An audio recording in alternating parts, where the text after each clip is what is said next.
Hello and welcome to a new video. Today I am going to be doing the Finally Fall tag. So I'm not sure who originally created this video off the top of my head, but when I figure that out I'll add it in the description. But I have the questions here on my phone and I'm going to go through all of the tag questions. If you hear my cat and my dog fighting in the background, sorry about it. Let's just get into the questions. The first question is, in fall, the air is crisp and clear. Name a book with a vivid setting.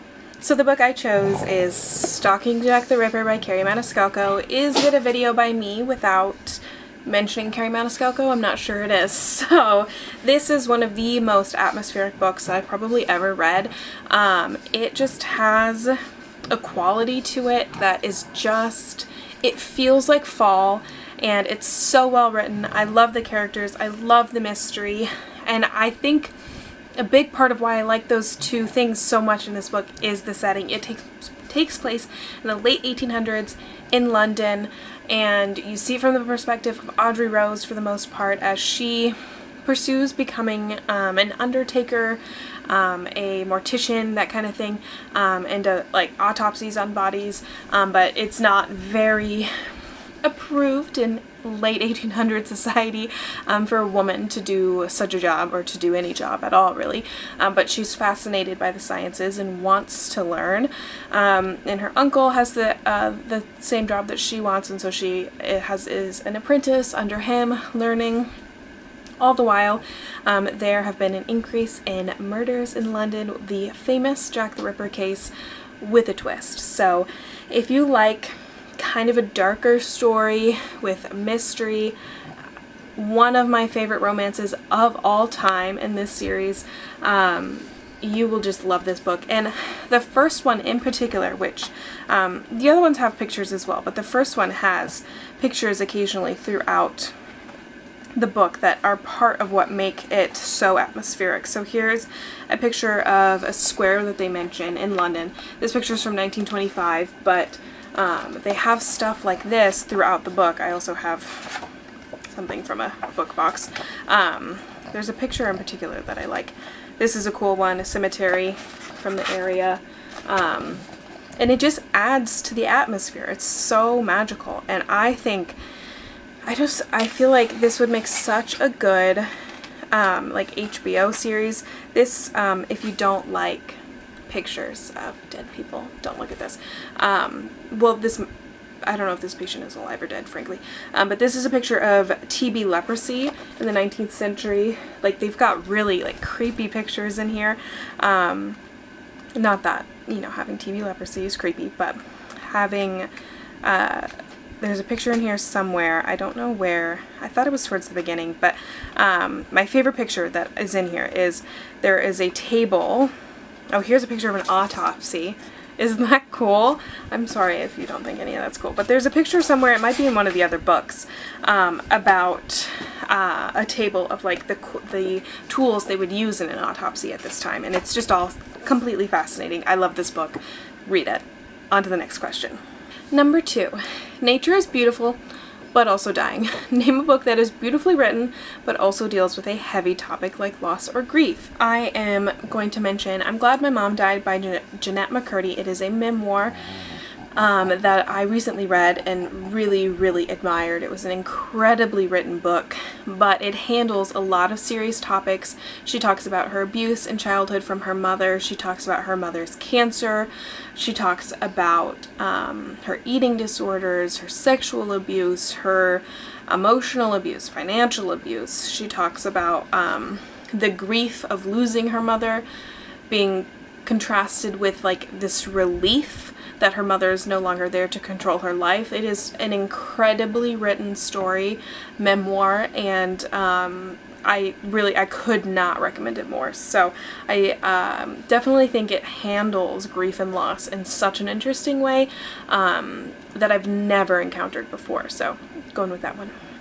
Number 3 is actually Fall is Back to School Season. Share a nonfiction book that taught you something new. I'm Glad My Mom Died by Jeanette McCurdy is quite literally the only nonfiction book I have read recently. So I don't have an answer. I've only ever, when it comes to nonfiction, I really only read memoirs. I do think I learned a lot from Jeanette McCurdy. Maybe another one, Drew Barrymore's memoir, Wildflower. That's a good one, but I don't read a lot of nonfiction, so. Number 4, in order to keep warm, it's good to spend some time with the people we love. Name a fictional family, household, friend, group, whatever, that you'd like to be a part of. And once again, to absolutely no one's surprise, I don't think I got the book off the shelf, but I'm going to choose Little Women because it's Little Women by Louisa May Alcott. Like, I would love to be a part of the March Sisters, like, group. I love them all. I would love to learn from them. I would love to hang out with them. I would just... And Marmee too. Oh my god, yeah, no, I would be a part of that family. I don't know how much I would be willing to live in the... What time zone is that in? The like 1800s-ish? Mid 1800s? I've got no clue. But I love the family so much. So I would absolutely love to spend some time with the March family. Number 5, the colorful leaves are piling up on the ground, shows a pile of fall colored spines. So I chose a couple. Actually, I feel like Stalking Jack the Ripper could actually be thrown into this pile too, but I'll just quickly show you the ones that I picked out. I feel like reds and oranges are kind of go-to, some like deeper colors like this purple and this green. I just threw this on here, but Stalking Jack the Ripper's got like a nice green spine. I chose The Final Gambit by Jennifer Lynn Barnes, such a pretty shade of red. I chose Heartstopper Volume 4.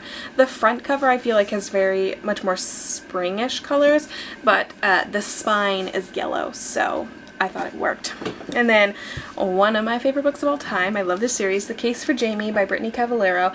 I love this like deep plum purple that wraps around the whole book, so I thought that would fit as a fall color. And then lastly, speaking of Little Women, So Many Beginnings by Bethany C. Morrow. This is a Little Women retelling that has a lovely like dark red spine that wraps around to the picture on the front and then the red on the back, and I thought that was a really lovely fall color. Number 6, fall is the perfect time for some storytelling by the fireside. Share a book wherein someone is telling a story. I could not think of an answer. If that is an aspect of a story, I don't know how well I remember that. I guess now that I'm saying it, The Book Thief is probably the most obvious answer for me. I didn't think of it earlier, because that is Death telling the story of Liesel. But the other one that I also came up with is Illuminae by Amy Kaufman and Jay Kristoff, because in a way it's kind of telling a story because you're reading files of what happened. So like the computer is telling a story. It's like informing you of what happened, and like through her diary entries and stuff like that. So I kind of thought that fit, but thinking back now, The Book Thief is a much better answer. So take whichever one you like. It's whatever. Let's go to the next question. Number 7, the nights are getting darker. Share a dark, creepy read. I don't have any dark, creepy reads. Let's just be real. I don't read dark, scary books. It's not for me. The closest thing I came with, it's got a dark cover, Serpent and Dove by Shelby Maheron. This series, I think, does have some darker content to it. There are scenes that terrify me a little bit with the witches and everything, and almost scarier is like, what do they call them? The witch hunter, pope, religious people, whoever they are in the uniforms, they're scarier to me. Artemis is trying to be a part of this video, but this is the scariest book I could come up with, and if you've read this and you like scary books, you know full well this isn't actually really scary, but I don't have any scary books, so this is what we got. Okay, number 8, the days are getting colder. Not in Arizona, but okay. Name a short, heartwarming read that could warm up somebody's cold and rainy day. Now, this is skipping ahead to winter, but I don't even care because I really love this book. I chose A Boy Called Christmas by Matt Haig. I read this last year around, did I even read it during Christmas time? I'm not sure, but I love this book. It is the absolute cutest. It didn't take me very long to read. There's cute little illustrations and such in here. Like, here are some of the elves. It's about a boy called Christmas and how he became Santa Claus in his childhood, and how that eventually led to the myth that is Santa Claus, the mythology, the man, the myth, the legend, you know. So this is just one of the most absolutely cozy books out there. The movie adaptation was very cute as well. So if you like middle grade or children's books and you like Christmas, you should read this book. There's a reason that it's often referred to as like a modern day classic. It'll be a classic one day for kids. It's so cute. I love it. Number 9 is Fall. Luckily, it's my favorite season, returns every year. Name an old favorite that you'd like to return to soon. I chose a series really, that I really would like to revisit, and that is Percy Jackson and the Lightning Thief, or the Lightning Thief, Percy Jackson and the Olympians, however you want to say it. I obviously love this series. I love this book. I read them all many times, but I would like to revisit this series soon, given that the show on Disney Plus is coming soon-ish. I don't know if it's even coming in 2023 or if it's coming in 2024, but I would love to reread all of the books and just really relish in how much I love this series and how much it truly means to me before the show comes to life as well. The trailer for the Percy show looks so good. I'm so excited. The cast that they have chosen is just beyond phenomenal. I know it's going to be so good. The actor is specifically Walker, who they got for, is his name Walker? I think that's right. For Percy. If you watch the movie he's in with Ryan Reynolds, you know he's going to be a perfect Percy Jackson. It's going to be so good. I cannot wait. But all that being said, I would like to revisit the book series, return to the source material, fall in love all over again. And I'm thinking, if anyone is interested, I don't know if it would be something really on my YouTube channel, but rather on my Instagram, but I'm thinking of doing kind of a slow read-along of the Percy and the Olympian series and the Percy and the Heroes of Olympus series. So it would be like one book every 1 or 2 months, I think, because we've got quite some time until the show comes out, and just as a way to either discover a series that you missed out on before, or to just fall in love all over again with a series we all already love. So the last question is, fall is the perfect time for cozy reading nights. Share your favorite cozy reading accessories. I had no idea how to answer this question. I don't know what my reading accessories are. I don't think I really have any, but I thought I would talk about some of the bookmarks I have. I've actually showed bookmarks on here before, so it's whatever. I have these 2 magnet bookmarks from the Peachy Polka Dot on Etsy. I have a Camp Half-Blood one, and then I have a romance reader one, which I do really like. They're just on a piece of paper, so I don't know why they are, honestly. I have this bookmark that says "But First Coffee," oh, and I dropped it. "But First Coffee," a friend of mine made that for me. What else do I have here? I have some ones that are just from Barnes & Noble. Drink good coffee, read good books. One with some flowers on it. One from the Library of Congress that a friend got me. I have another one from Barnes & Noble. My workout is reading in bed until my arms hurt. I have one from the Bridge of Clay release. It's a leather bookmark, which is pretty cool. I have this random one with The Hobbit on it. Don't know where it came from. I have this vintage Edward bookmark that says, "What if I'm not the hero? What if I'm the bad guy?" This was purchased when the original Twilight came out. I think the movie came out 2008, I want to say. So, this Harry Potter bookmark that says "The book was better." I think this is from Half Price Books, I don't know. This is probably my all-time favorite bookmark because it's on this metal that I just think is so cool. It's Severus Snape, says "Always." It's very cute. Another Lord of the Rings bookmark. A Phantom of the Opera bookmark. I have no clue where that's from. This is from an Etsy shop that I don't think is open anymore, but it is a ACOTAR quote. This is, I believe, from the same shop, an Outlander quote.